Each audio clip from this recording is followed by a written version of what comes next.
Okay, hello everybody. Hope you're doing well. I know this was quite a heavily requested video, and that was how do you actually sign someone up via the application process in ACN? What is the system? Where do you access it from? So what I'm going to do today is I'm going to run through the application process, and then I'm going to create like a dummy account so you guys can see exactly how it works. And then what I'm also going to show you guys is number one, how to launch somebody's back office for the first time. And number two, how to activate somebody's web shop as well. It's fairly straightforward. You just need to see it done a couple of times and give it a few goes and a bit of practice. But once you've got the hang of it, it'll be pretty simple for you. So I think the best way to do this is I'm going to share my screen so you guys can see exactly what I would see. And the first thing you really want to do is you want to go to acneuro.co.uk. Okay, so this is where you can access the application from. You can get this from the back office as well, but just for this purpose of this video, we're going to do it through the website. So first thing you want to do is click Start Today. Okay, you want to click Get Started, scroll to the bottom.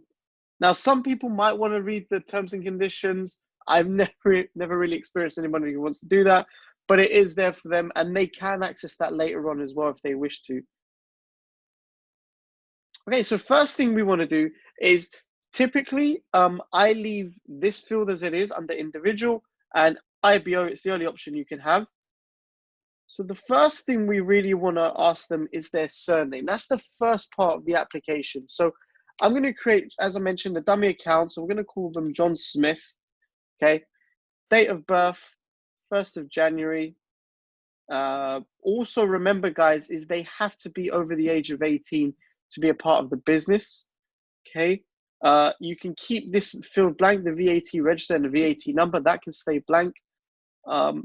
Contact information. So it's kind of self-explanatory. There's nothing special to this part. Make sure you click what kind of device it is. I've put my number in there for now. Street. Postcode. Okay. Email address. So make sure you type their email address. I'll just use this one for now. Okay. So this is just an email address that I don't really use that I have. So we can use it for this.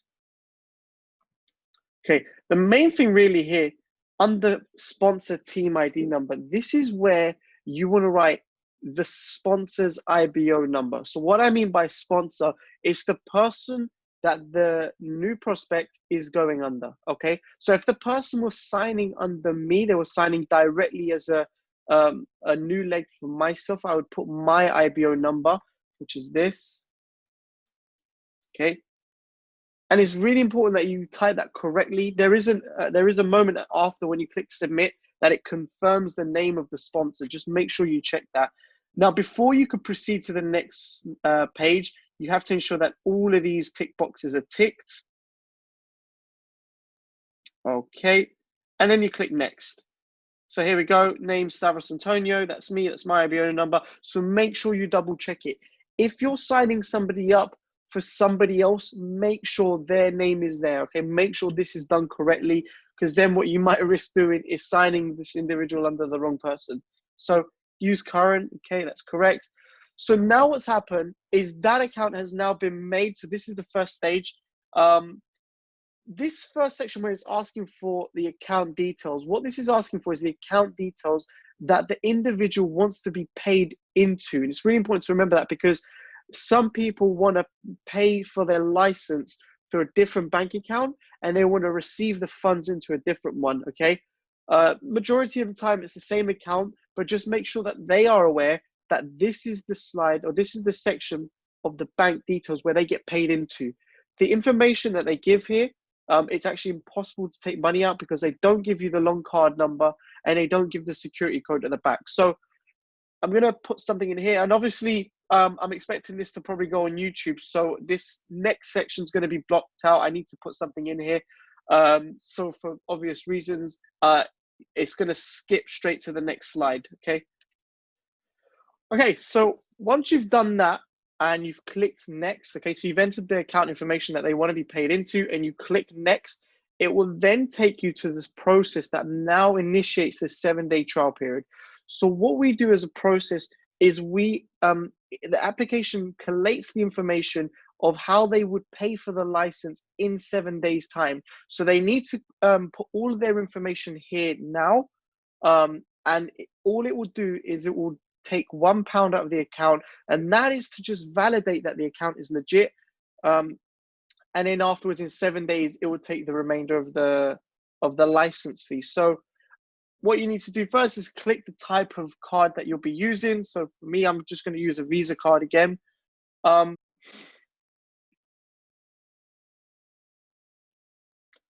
Okay, so once you've entered their card information, then it's done. Okay, the application process has been completed, and then now in the system, they will appear on the downline report. But most importantly, what you want to do as soon as you click submit is make sure you take note of their IBO number, okay, and that will appear there. You're going to need that in a moment to activate their back office, and also they're going to need it for future references as well. So make sure you jot that down with them. Remember, you can get this from the downline report, but it's good just to give it to them there and then, okay? So now what we're going to do is I'm going to show you how to activate the back office. All right, activating the back office is fairly simple. So what we want to do is we want to make sure we go to the login portal page of the back office. Now, traditionally, what we would usually do is we'd enter our IBO numbers and our passwords. If this is the first time they're logging in, so you're launching the back office, you got to make sure you click first time login, okay? Click first time login, type in their IBO number, click submit, and then type in, it just has to confirm some information. So I said that this person's birthday, I think, was on the 1st of January, 2020. Postcode. Okay, you can put either or, postcode or the phone number. Okay, confirm the email address. Okay, so make sure that's there. If you want to change the email address, then you can do so there. And set their password, all right? I'm just going to set a generic password for now, welcome1. But they can set whatever they want, and also whatever security question they want. Bear in mind, guys, they can change this section as much as they want, all right? Just a general tip, what we do, when we first enroll somebody into the business, we set them a generic password so we can help them access the back office, and we can access it for them if we need to, okay? So we typically use, say, welcome1 for somebody who's new, and then they can change it later on. So we click submit. Right, once you've created their back office and they're all up and running, then their back office is now active. They can access the back office normally through the online portal that we usually use.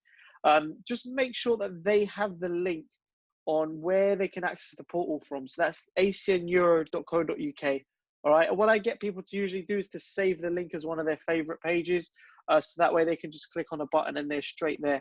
Now, the next thing you want to do, and you want to make sure you do this in the same day as well, guys, because we want to make sure we're giving them something to go away with. Okay, so what you want to make sure you do now is you want to activate their online shop. Okay, and it's very simple to do so. All we need to do is, number one, is click on online shop. Once we've clicked online shop, we click here to edit your online shop. And now what it will do, it will take them to the personal information page. You'll see here that under website name, it's their IBO number. So what this means is the moment you register somebody as an IBO, their website will automatically be their IBO number .acnshop.eu. The next thing we need to do is to change that, okay? And we can change it to whatever they want. So all we do is we click on edit, and then we simply just change where the IBO number is. So what people traditionally put is their first name and surname .acnshop.eu. Okay, it will always end in .acnshop.eu. So the website name is the part that comes before that. So in this case, it's their IBO number, or it'll be their name, or whatever it is they want it to be. Once you've done that, click confirm changes, save, and now their link is ready. And they can change this, by the way, as many times as they want. All right, they can even add a picture there as well. So it's all completely up to them. But all they can do now is either save that link or just click on this section here, and it will take them directly to their website. Okay, so now they're ready to go.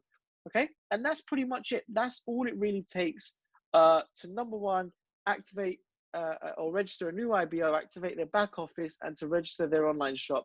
So that's pretty much it, guys. I hope in a way that answers the questions that you had. If you do have any questions, speak to your upline ETL, and I'm sure they'll be happy to support you with it. Or let me know as well if you can get in touch. But apart from that, guys, thanks very much for watching. Again, I hope this helps, and I'll speak to you very, very soon. But for now, God bless, stay safe, and take care.